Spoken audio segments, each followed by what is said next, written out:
ओम साईं राम। यह कहानी एक अनाथ गोपाल की है जो बचपन में ही अपने माता पिता से बिछड़ गया था और कैसे साईं बाबा ने उसके माता पिता से उसको मिलवाया। सुनते हैं। एक बार शेरनी गांव में एक बच्चा एक टूटी फूटी झोपड़ी में रहता था जिसकी उम्र लगभग 8 साल थी। वह अकेला ही रहता था।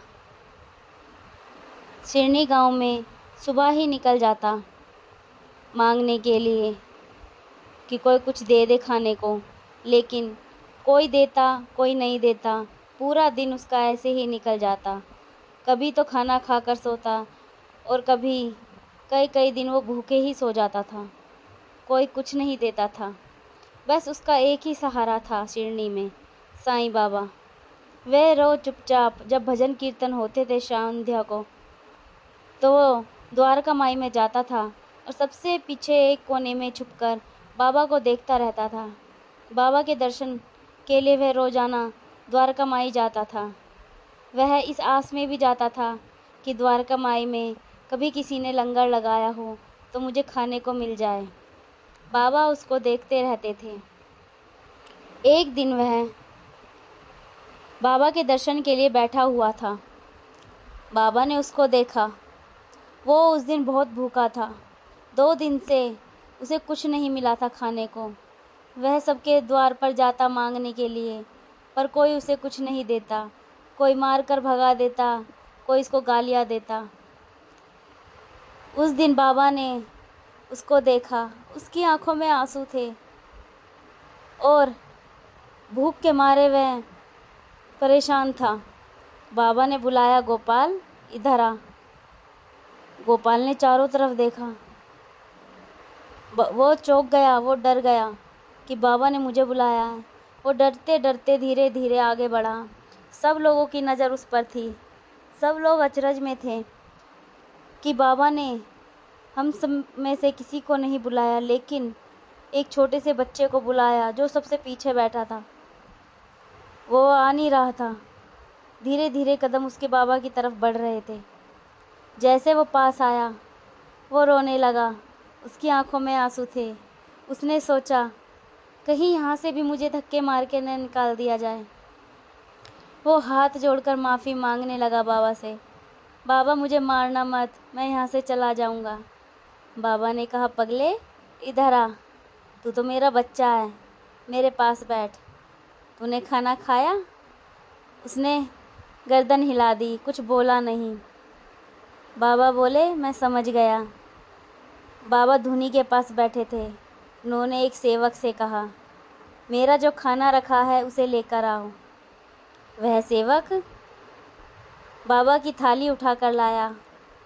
बाबा ने उसमें रोटी और सब्जी थी जो अपने हाथों से गोपाल को खिलाई। उस दिन गोपाल ने खाना खाया, पेट भर खाया, बिना हिचकिचाहट के। 2 दिन से भूखा था वो। फिर बाबा ने कहा कि गोपाल, तू थोड़ी देर मेरे पास बैठ जा। गोपाल इतने भजन कीर्तन ख़त्म नहीं हुए वहीं बैठा रहा। बाबा ने उसका हाथ थाम रखा था। वो ऐसे ही बैठा रहा बाबा के पास।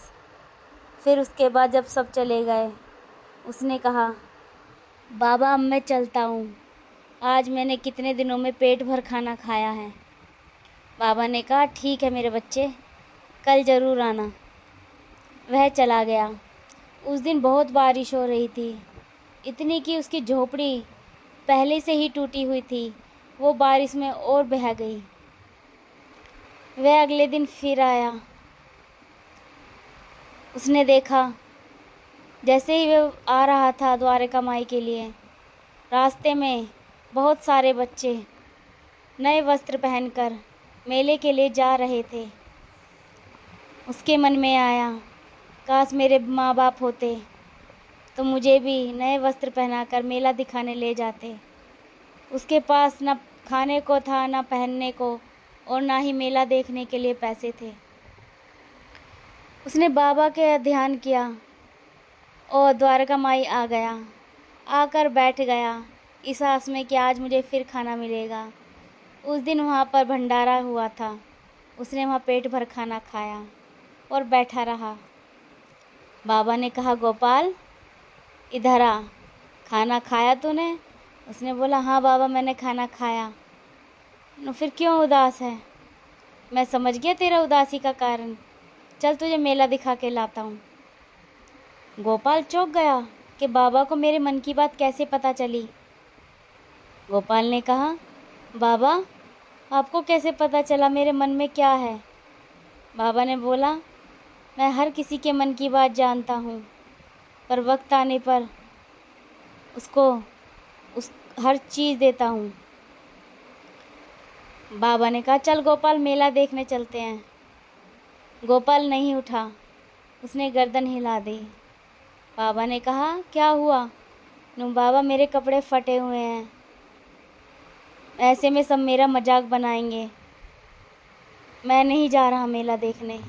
बाबा ने कहा, मैंने तेरे लिए पहले ही वस्त्र सिलवा के रखे थे, ले ये वस्त्र पहन और मेरे साथ चल। उस बाबा ने उसे जो वस्त्र दिए, गोपाल ने वो वस्त्र पहने और बाबा ने बैलगाड़ी में उसको बिठाया और बैलगाड़ी खुद चलाते हुए मेले की ओर बढ़े। मेले में सब लोग मिठाइयाँ खा रहे थे, झूला झूल रहे थे, नए नए कपड़े खरीद रहे थे। गोपाल सबको देख रहा था। बाबा ने उसको नए कपड़े खरीद के दिए, खाने के लिए मिठाइयाँ दिलवाईं और झूला भी झुलाया। गोपाल बहुत खुश था उस दिन। जैसे ही वो मेले से आ रहा था, उसने देखा मेले के द्वार पर एक बूढ़ी औरत बैठी है। कितने दिनों से वो भूखी प्यासी है। गोपाल ने जो बाबा ने उसको खाना दिलाया था, वो खाना उसने उस बूढ़ी औरत को दे दिया और खुद भूखा रहा।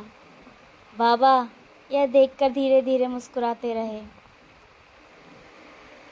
बाबा ने कहा, गोपाल आज तेरे लिए इज्जत मेरी आंखों में बहुत बढ़ गई है।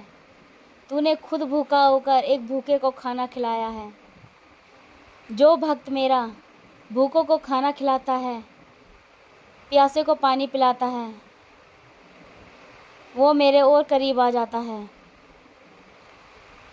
बाबा ने कहा, गोपाल चल अब घर चलते हैं। गोपाल ने कहा, कौन सा घर बाबा? मेरी तो एक टूटी फूटी झोपड़ी थी, वो भी कल बारिश में बह गई, मैं अब कहाँ रहूँगा? बाबा ने कहा, मैंने कब बोला तू वहाँ चल? मैंने बोला तू मेरी द्वारका माई में चल, अब से तू मेरे साथ रहेगा, मेरे पास रहेगा। गोपाल ने कहा, चलो बाबा। गोपाल बाबा के साथ शिरडी चल दिया द्वारका माई में। वह वहाँ बाबा की सेवा करना शुरू कर दिया और जितने वहाँ भंडारे होते, भूखे प्यासे लोग आते बाबा के दर्शन के लिए दूर दूर से, उनको खाना खिलाना पानी पिलाना शुरू कर दिया। ऐसे में एक बहुत बड़ा जमींदार बाबा के पास आया, जिसका नाम रघुनंदन था, और आकर बाबा के पैरों में पड़ गया और फूट फूट कर रोने लगा कि बाबा मेरा बच्चा जो बचपन में मुझसे बिछड़ गया था मेले में, आज 7 साल हो गए हैं, मुझे नहीं मिला। मैंने हर जगह जहाँ जिसने बोला मैंने वहाँ ढूंढा, मुझे मेरा बच्चा कहीं नहीं मिला। पर किसी ने बताया कि आप चमत्कारी हो, आप सब जानते हो, सबके मन की बात जानते हो, अब मेरा बच्चा मुझे दिला दो बाबा, मैं आपका बहुत आभारी रहूँगा। मैं बहुत परेशान हूँ, मेरी बीवी अपने बच्चे के गम में 7 साल से बीमार पड़ी है, आप मुझ पर दया करो बाबा। बाबा धीरे धीरे मुस्कुराए और बोले, तेरा बच्चा तो तेरे सामने बैठा है। उसने चारों तरफ नज़र घुमाई, उसे कोई नहीं दिखाई दिया, लेकिन उसे गोपाल दिखाई दिया बैठा हुआ। रघुनंदन ने बोला, बाबा कहाँ है मेरा बच्चा? यहाँ तो कोई नहीं है, यहाँ तो एक बच्चा बैठा है आपके चरणों में। बाबा ने बोला, यही तो है तेरा बेटा जो मेले में तेरे से खो गया था। रघुनंदन उसे देखता रहा, वो बहुत खुश हुआ, उसकी आंखों से आंसू नहीं थम रहे थे, वो बाबा का धन्यवाद कर रहा था। कि बाबा आज आपकी कृपा से मेरा बच्चा मुझे मिल गया। गोपाल बहुत खुश हुआ। उसे उसके माँ बाप मिल चुके थे। उसने बाबा से कहा, बाबा मैं तो कब का मर जाता अगर आप ना होते तो। मैं आपका आभारी रहूँगा हमेशा, आपने मुझे मेरे माँ बाप से मिलवाया। बस बाबा सब पर यही कृपा करते हैं। बाबा पर विश्वास रखो, बाबा सबकी मनोकामना पूरी करते हैं। बस थोड़ा सब्र रखो। ओम साईं राम, ओम साईं राम, ओम साईं राम, ओम साईनाथ महाराज।